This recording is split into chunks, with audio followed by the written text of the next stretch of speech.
My name is Fletcher Crossman, and I first started thinking about doing this project a few years ago. But by coincidence I started teaching down at Addleston Hebrew Academy, and that's when I first had a lot of contact with some Jewish children, and then started realizing that some of them were the grandkids of Holocaust survivors. My name is Joe Engel. I was born in Poland, not far from Warsaw, Zakroczym. And I was in the ghetto. In 1942, I went to Auschwitz, and I was there till 1945, till I was liberated by the Red Army, by the Soviet Union.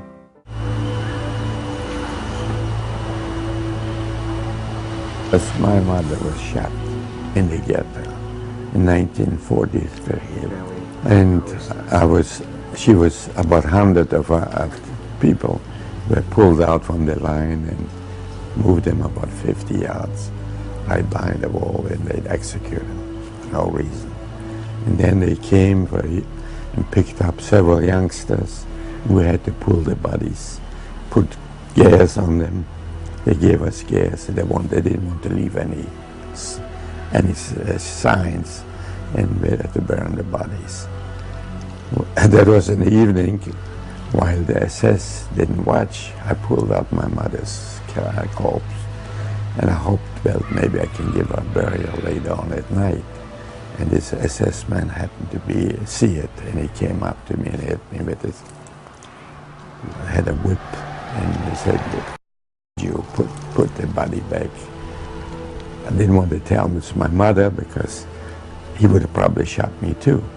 He said, "Well, it's your mother, so you go with her." And at night, after they burned the bodies, I took the ashes and put them in I had a metal can, and I buried it right there. And I was hoping maybe if I survive, I'll come back and maybe I'll give it a decent burial. But I was there 4 times. Every time I go there, I couldn't find it. And I noticed that my aunt had a number on her arm. And I said very casually, like most 5-, 6-year-olds, "Aunt Maria, why do you have somebody's phone number on your arm?" And I remember the whole room fell quiet. And literally you could hear the sound of somebody's hair rustling on the back of their collar. At 161,253, it amounts to 18. And 18 in Jewish and Hebrew means life. You've heard often say l'chaim. L'chaim means life.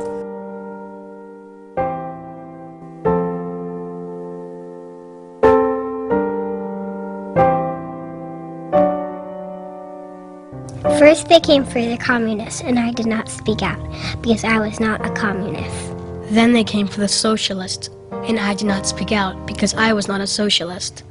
Then they came for the labor leaders, and I did not speak out, because I was not a labor leader.